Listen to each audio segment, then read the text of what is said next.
Jadi, ke depan kita berkomitmen bahwa pemerintahan yang hendak kita bangun adalah pemerintahan yang mengembalikan spirit yang ada di dalam pembukaan Undang-Undang Dasar 1945. Spirit yang ada di sana adalah bagaimana rakyat mendapatkan kemerdekaan yang sesungguhnya. 25 tahun yang lalu ketika kita memperjuangkan reformasi, pada saat itu kita berada di dalam suasana ketertekanan. Ekonominya tertekan, kebebasannya tertekan. Hari ini sebagian dari kita merasakan kebebasan yang tertekan. Dulu negara mengatur siapa saja, siapa boleh maju ke caleg, siapa boleh maju ke pilpres, siapa boleh maju wali kota, bupati, semua diatur. Hari ini jangan sampai ada pengaturan siapa yang boleh maju dan siapa yang tidak boleh maju. Karena itu bukan diatur oleh pemerintah, itu diatur oleh partai-partai politik atas aspirasi rakyat. Bila rakyat menginginkan si A menjadi calon, izinkan negara ini memberikan kesempatan kepada mereka untuk memperjuangkannya. Bukan malah negara menghentikan, bukan malah negara melarang. Bahwa negara menjamin kemerdekaan, dan itu yang harus sekarang kita perjuangkan.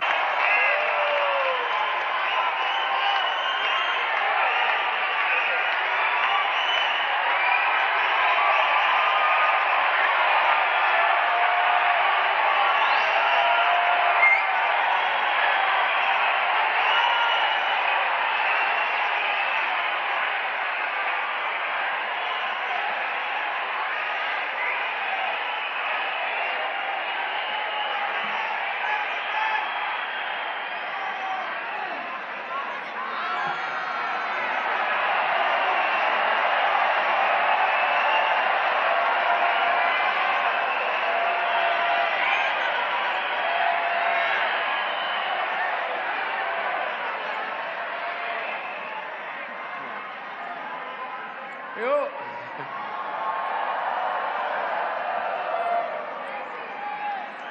Ketika Indonesia Raya kita nyanyikan sama-sama, yang menyanyikan di sini adalah para pecinta-pecinta Indonesia tanpa syarat.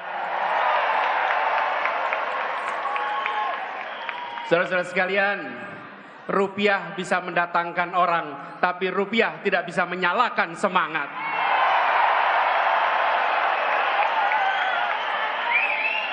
Yang hadir di tempat ini seperti tulisan di situ, relawan tidak dibayar bukan karena tak bernilai, tapi karena tak ternilai harganya.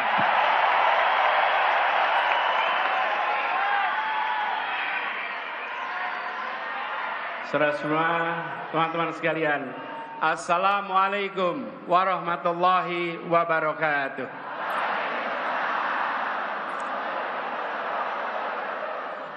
Yang punya kursi boleh duduk. Yang belum punya kursi, berdirilah, tunjukkan punya semangat yang besar. Siap? Selamat siang semuanya. Semangatnya bagaimana?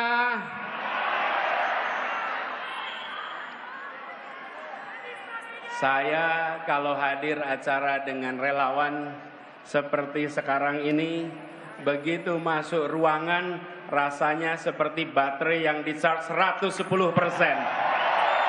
Ya, luar biasa.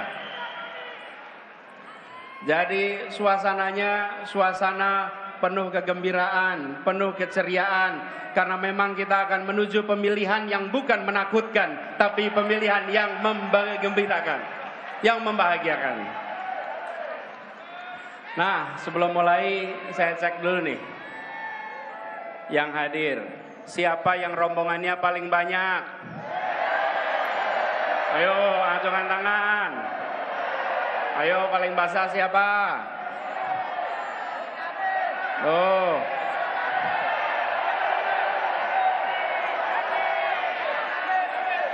Coba yang di bawah sini. Oh, ada Forkabi. Oleh. Jarna Siliwangi. Oke. Mana lagi nih?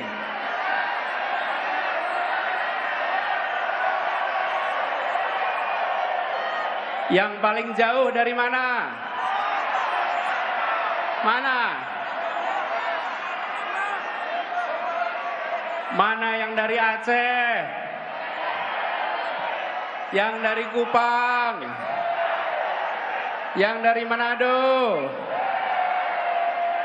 Yang dari Jawa Barat?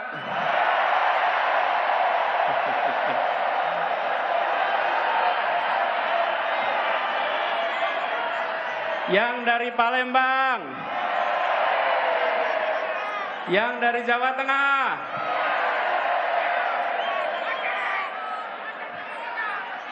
Jawa Tengah, boleh. Jawa Timur?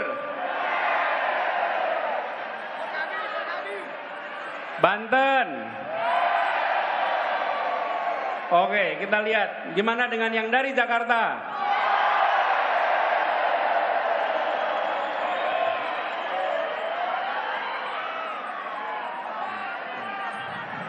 Inilah hebatnya relawan kita. Semua datang swakarsa, semua datang swadana, semua berangkat dengan niat baik. Kami hadir di tempat ini untuk membuat perubahan bagi Republik Indonesia. Kami datang bukan karena bayaran, tapi kami datang karena kami punya kepercayaan untuk Indonesia yang lebih baik. Karena itu, buat teman-teman semua, bagi para relawan semua, kalau boleh saya sampaikan, I love you. And I love you almost full. Kenapa almost full? Kalau saya katakan I love you full, maka tidak ada ruang untuk cinta tumbuh. Betul? Tapi kalau I love you almost full, maka cinta kita insya Allah tumbuh berkembang terus ke depan. Apalagi perjalanan kita makin panjang, masih panjang ke depan. Dan tadi saya katakan bahwa kita menyanyikan Indonesia Raya dengan suasana, dengan suara yang penuh semangat. Karena lagu itu kita nyanyikan dengan rasa cinta. Kita mencintai Indonesia secara tanpa syarat. Kita tidak mensyaratkan saya harus sejahtera untuk cinta, saya harus makmur untuk cinta. Apapun latar belakangnya, apapun kondisinya, kami mencintai Indonesia secara tanpa syarat. Jadi kita akan menjalani perjalanan yang masih panjang. Sekarang kita di bulan Mei, tepatnya 21 Mei, kita menuju ke 14 Februari 2024. Tapi bicara tentang perjalanan, kalau boleh saya cerita sedikit. Cerita boleh ya? Kalau era 90-an namanya sersan, serius tapi santai. Boleh ya? Jadi di bulan Ramadan kemarin, bulan Ramadan yang lalu, bulan puasa, saya melakukan perjalanan yang saya sebut dengan tirakat. Tirakat itu bukan tirakatan ya. Tirakat ini adalah sebuah perjalanan untuk mendengar, untuk menyerap, untuk merasakan suasana terkini yang ada di masyarakat kita. Saya datang ke banyak tempat tanpa kamera, tanpa media, tanpa ditemani siapa-siapa. Seringkali saya hanya datang sendirian, dan masuk satu tempat, masuk ke sebuah warung, tahu-tahu yang punya warung ngeliatin aja. Ini seperti kenal tapi siapa gitu. Kan di pelosok, di banyak tempat. Jadi nyapa juga belum tentu berani. Saya ngobrol dengan masyarakat. Saya mendengar cerita mereka. Dan saya temui mereka bukan untuk selfie dan diposting di pagi hari. Bukan. Saya bukan lari-lari untuk posting foto. Iya. Saya lagi mendengarkan mendengarkan suara mereka. Saya ketemu dengan ibu-ibu, bapak-bapak yang memiliki keinginan masa depan anak-anaknya yang lebih baik. Paling sering saya temui ibu-ibu yang menceritakan, Pak, anak saya pintar, Pak, anak saya potensial, Pak, berikan pada kita semua pendidikan yang baik, biar anak-anak kita punya masa depan yang lebih baik. Di Rembang saya ketemu dengan Ibu Fitri yang bercerita tentang bagaimana beliau mengelola TK-nya. Saya ketemu dengan Bu Yuli. Bu Yuli ini pemilik apotek Yap di Pasuruan. Saya juga sempat mampir ke Grobogan. Di situ saya bertemu dengan seorang petani. Jadi kami lagi jalan. Saya lihat para petani sedang bekerja, saya berhenti, mampir. Sendirian saja. Namanya Pak Suwarto. Lalu ketemu Pak Suwarto, salaman. Ketika salaman, saya merasakan melihat tangannya sedang, kalau bahasa Jawa lagi ngerabu. Ngerabu itu memberi apa? Pupuk. Jadi saya tanya, Pak, gimana kondisi di sini? Jadi biasa, Mas. Dari dulu ya begini, katanya. Lalu apa situasi yang tersulit? Panjang sebetulnya ngobrolnya. Dia bilang, Pak, saya ngerepoti urusan pupuk, Pak. Rabu ini paling angel, Pak. Arep rabu, ono sing rabu subsidi, rabu non subsidi. Ora kaya zaman biyen. Zaman biyen tinggal ning warung, nggawa ember, langsung iso tuku rabu. Saiki arep ning warung ditakoni, Pak, jenengan non subsidi apa subsidi? Terus dia bilang, along wong kaya awak dhewe iki ra ndedit mosok iso bayar sing non subsidi. Hayo mesti subsidi. Terus saya tanya, bagaimana kalau besok pun Pak dibalik persis zaman biyen mawon, Pak. Sudah selesai ngobrol, saya tanya sebelum pamit, Pak, sebelum pamit saya ingin mengenalkan diri, tepangaken kula Anies Baswedan. Nah, selama ngobrol dia nggak tahu dengan siapa. Jadi ketika saya bilang tepangaken kula Anies Baswedan, terus dia jawab, Anies Baswedan, Gubernur DKI, katanya. Iya, Gubernur DKI. Kok iso tekan kene, katanya. Kok bisa sampai sini? Ya, saya kula saweg tirakat, Pak. Terus dia ngasih beberapa pesan-pesan. Saya perhatikan betapa masyarakat yang kita temui menyampaikan kepada kita semua bahwa di masyarakat sana ada suasana sulit, ada suasana menantang, tapi yang sebenarnya lebih mengkhawatirkan adalah serba ketidakpastian.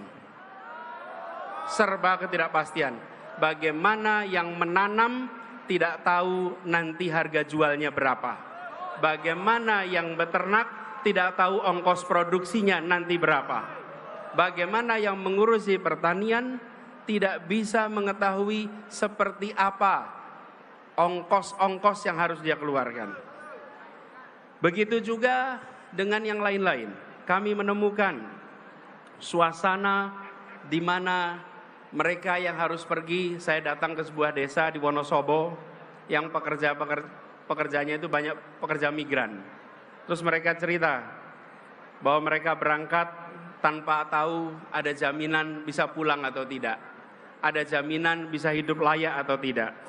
Ketemu dengan anak-anak, ketemu dengan orang tua yang menceritakan kelihatannya masuk kampus negeri sekarang susah, Pak. Karena ternyata harganya juga mahal. Mereka yang kecil seringkali menemukan kesulitan untuk usaha. Tadi di depan banyak UMKM bukan?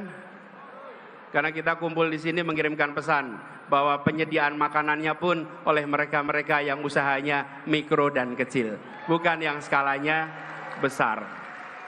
Nah, dari sana dalam sebuah perjalanan saya lewat satu tempat sekitar Purwodadi, ada satu orang yang seperti menghentikan. Pak, sebentar Pak, sebentar, saya berhenti.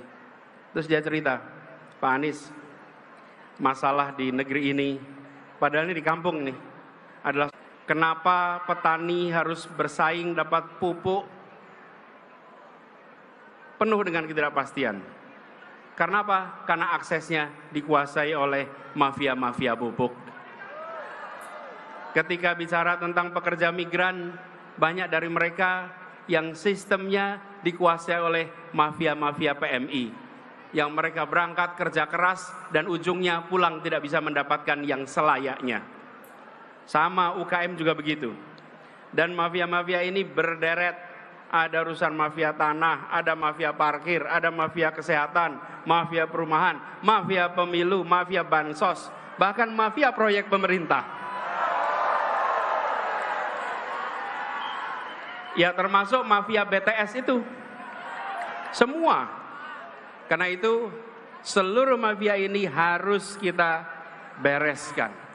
Republik ini tidak akan bisa maju bila kita membiarkan mafia-mafia itu merajalela di negeri ini. Termasuk proyek pemerintah. Ketika kita melihat ada kasus-kasus, termasuk kemarin mafia BTS, maka saya sependapat dengan yang disampaikan oleh Ketua Partai Nasdem Pak Surya Paloh.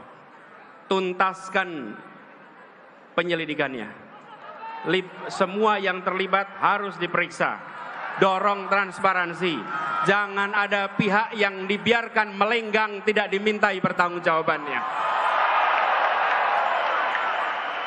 Tunjukkan bahwa hukum memang tegak, bukan saja ke bawah tapi juga ke atas. Bukan saja ke lawan tapi juga ke kawan. Hukum tegak untuk semuanya. Dan transparansi ini perlu dilakukan secara menyeluruh.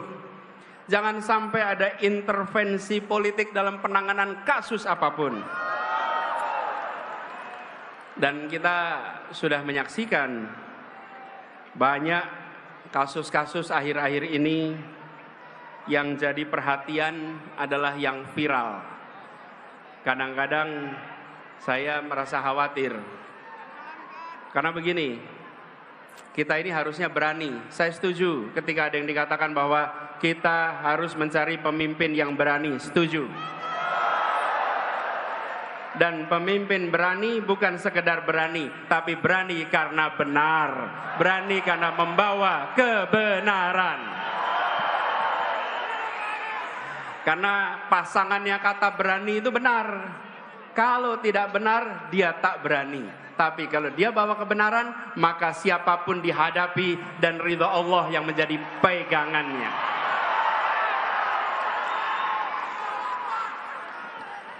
Jadi, kita menyaksikan ketika peristiwa-peristiwa mafia ini terkuak. Ada polisi jenderal bintang 2 membunuh anak buahnya. Terbuka. Ada yang menyelundupkan narkoba. Ada petugas pejabat pajak yang kekayaannya fantastis. Itu sudah merepotkan. Membuat seperti Pak Kapolri harus kerja ekstra untuk mengembalikan kepercayaan publik. Harus kerja ekstra untuk merawat polisi-polisi baik yang berintegritas yang ada di dalam tubuh kepolisian. Seperti juga di Kementerian Keuangan, Ibu Menteri keliling sana sini untuk menjaga barisan orang-orang baiknya. Saya pernah di pemerintahan, saya menyadari betul, ya benar ada orang-orang bermasalah, tapi banyak lagi orang-orang yang bisa menegakkan amanah, orang-orang yang berintegritas. Mereka-mereka itulah yang harus dibangkitkan untuk bersama-sama menjaga Republik ini. Nah, ketika kita menyaksikan peristiwa-peristiwa seperti itu, kita geram. Ini harus kita hadapi.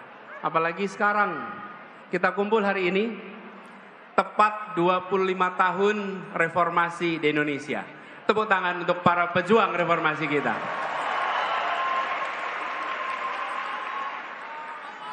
Tapi sambil kita menengok, kok bisa? Kita sudah 25 tahun dari reformasi, yang dulu kita bicara tentang memberantas kolusi, korupsi, nepotisme, sekarang justru muncul mafia A, mafia B, mafia C, mafia D. Ini panggilan bagi kita semua. 25 tahun yang lalu kita berkomitmen memberantas KKN, sekarang kita berkomitmen untuk memberantas mafia-mafia yang ada di Republik ini.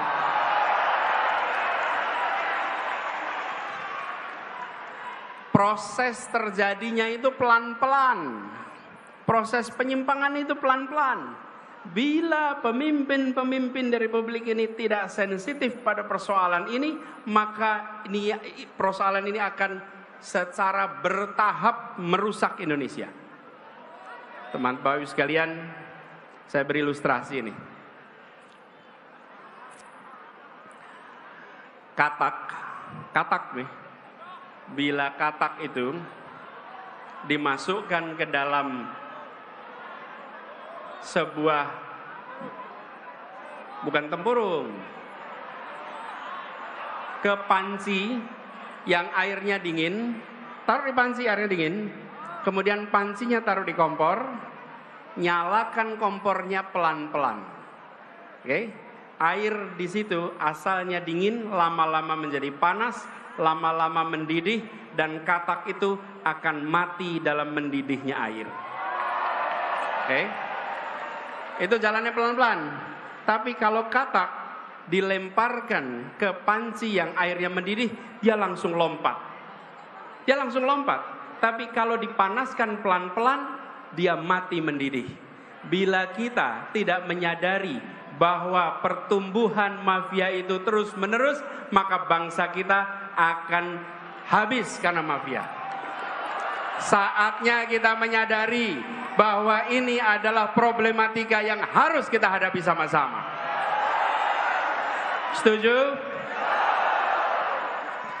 Karena itu, ketika kita berbicara tentang 25 tahun reformasi, amanat yang harus kita pegang adalah komitmen untuk melihat perubahan yang kecil-kecil ini.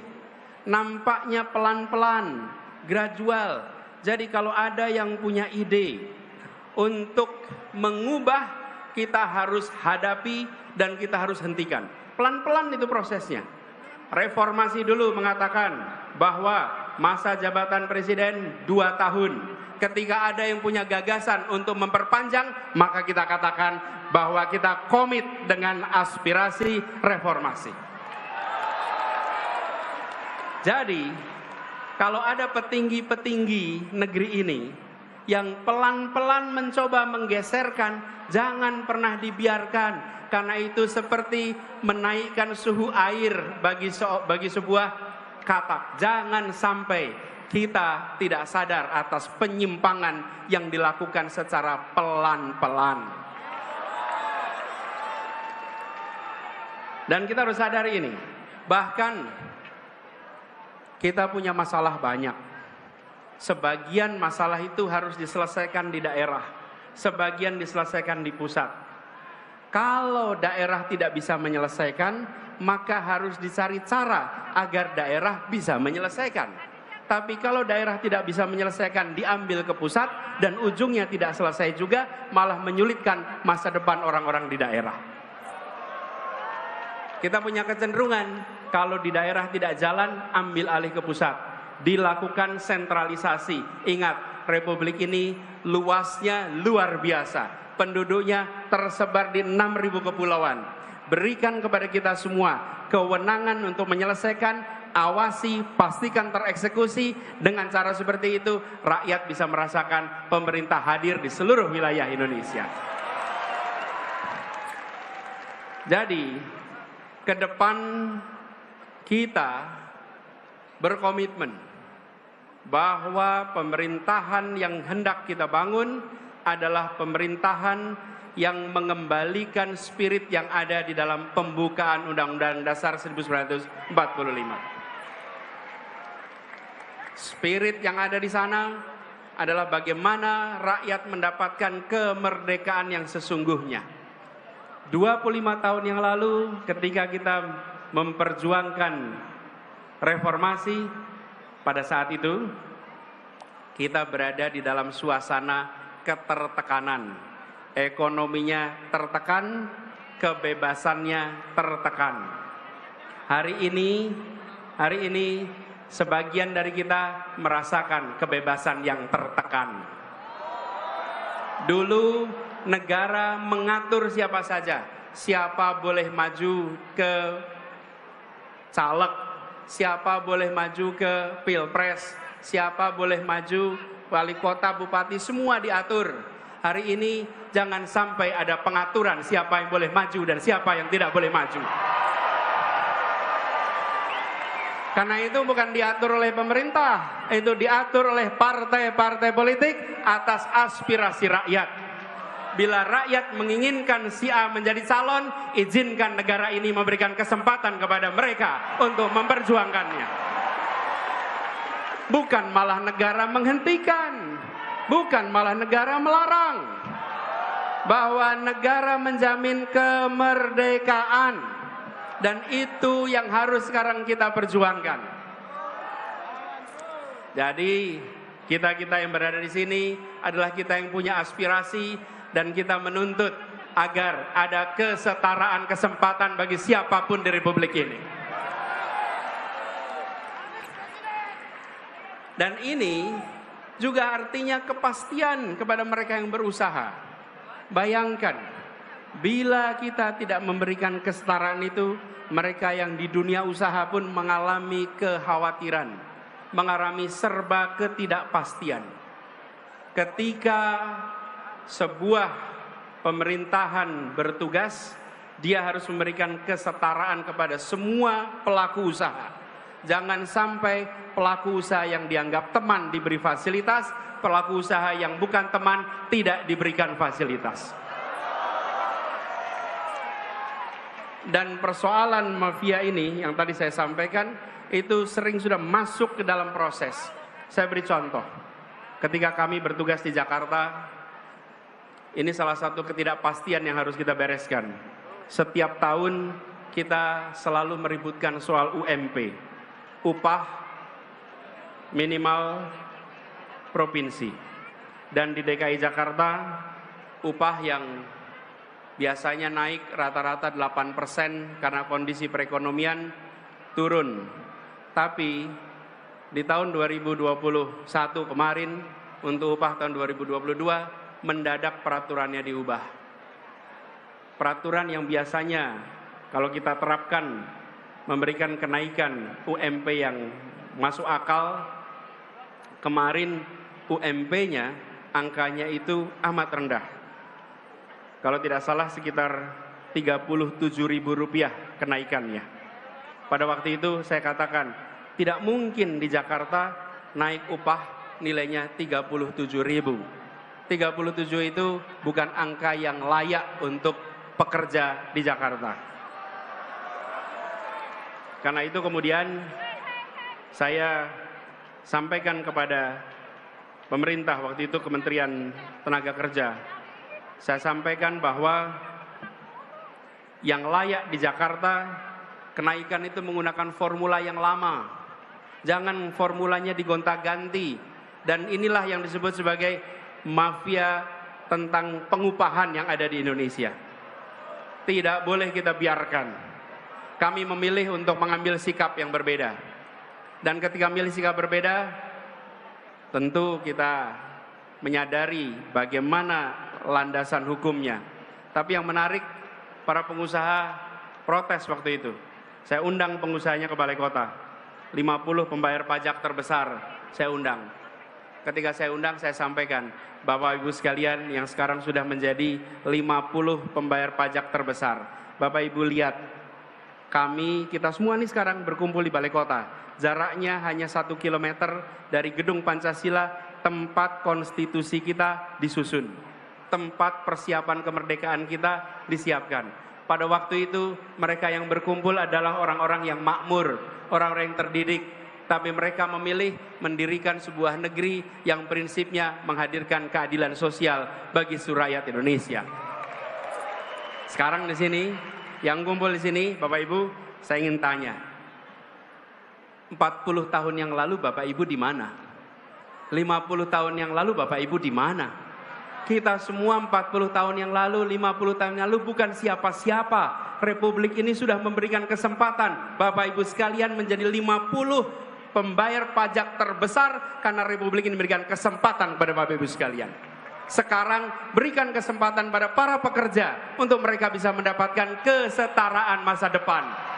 Sebagaimana Bapak Ibu sekalian mendapatkannya. Ini soal kita bergiliran masing-masing memberikan kesempatan. Dan ketika kita mengirimkan pesan kesetaraan itu yang menarik. Para pengusaha itu setelah ngobrol pulang dan mereka bilang, Pak Gub, kami setuju dengan prinsip yang Bapak pegang. Kita sama-sama bergerak untuk Indonesia. Bapak Ibu sekalian, ketika kita bicara tentang nilai-nilai, maka semua akan terpanggil. Itulah sebabnya hari ini kita berjuang, karena kita membawa nilai-nilai dan kita ingin memanggil semuanya untuk berjuang bersama kita. Nilainya nilai keadilan, nilainya nilai kesetaraan. Dan itulah yang kemudian membuat kita semua yakin, bila ini kita kerjakan, insya Allah Indonesia akan lebih baik. Indonesia akan lebih makmur. Karena itu buat para relawan semua yang sudah berkumpul di sini, siap kita bergerak bersama ke depan? Siap untuk mengajak semuanya? Siap untuk menjangkau semua? Siap untuk menunjukkan bahwa ini negeri merdeka? Jangan, ini permintaan saya, jangan pernah takut untuk menunjukkan pilihan kita. Setuju? Bila kita menawarkan prinsip keadilan, prinsip kesetaraan, pasang besar-besar pesan itu dimanapun Anda berada. Jangan gentar pada mereka yang kegiatannya merobek poster. Jangan gentar. Jangan gentar dengan mereka yang suka merobek baliho. Jangan gentar. Bila ada baliho dirobek, bila ada poster dirobek, jangan cuma difoto, berikan laporan ke kepolisian, nanti kita tunjukkan siapa yang menghargai pendapat dan aspirasi di Republik ini. Dan kita tidak perlu memberikan spanduk-spanduk penolakan. Kita sambut kedatangan siapa saja sambil mengatakan kami siap untuk disandingkan, kami siap untuk dibandingkan.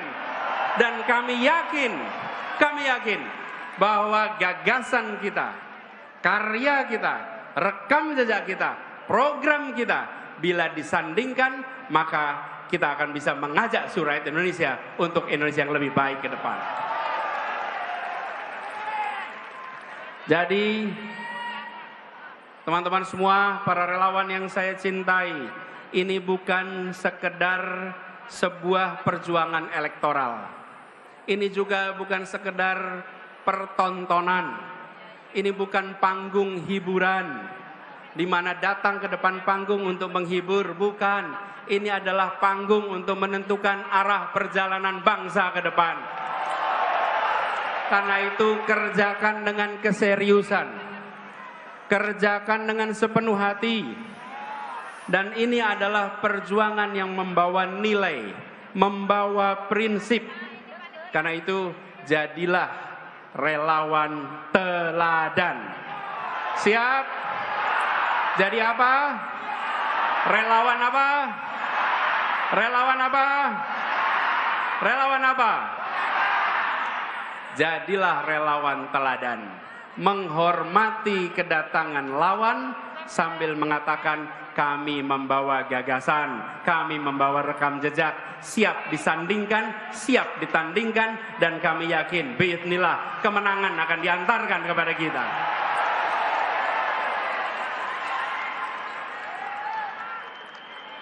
Karena itu buat semuanya para pejuang yang berkumpul di sini, kalau mengalami cobaan, mengalami tantangan, semakin besar tantangan, maka orang-orang tangguh akan bisa melewatinya.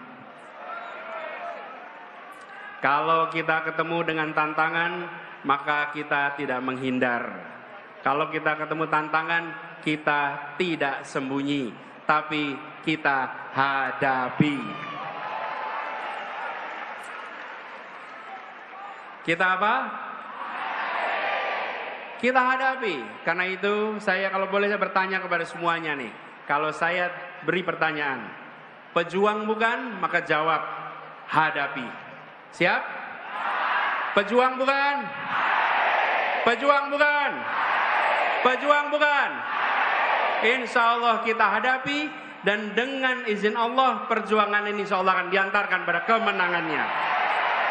Terima kasih, salam perjuangan, pesan kepada seluruh keluarga, semua tentaga, jangkau semua dan katakan bahwa perubahan untuk keadilan sedang bergerak menjangkau semua, dan insya Allah dari ruangan ini dikirimkan pesan penuh semangat untuk seluruh Indonesia. Assalamualaikum warahmatullahi wabarakatuh. Waalaikumsalam warahmatullahi wabarakatuh.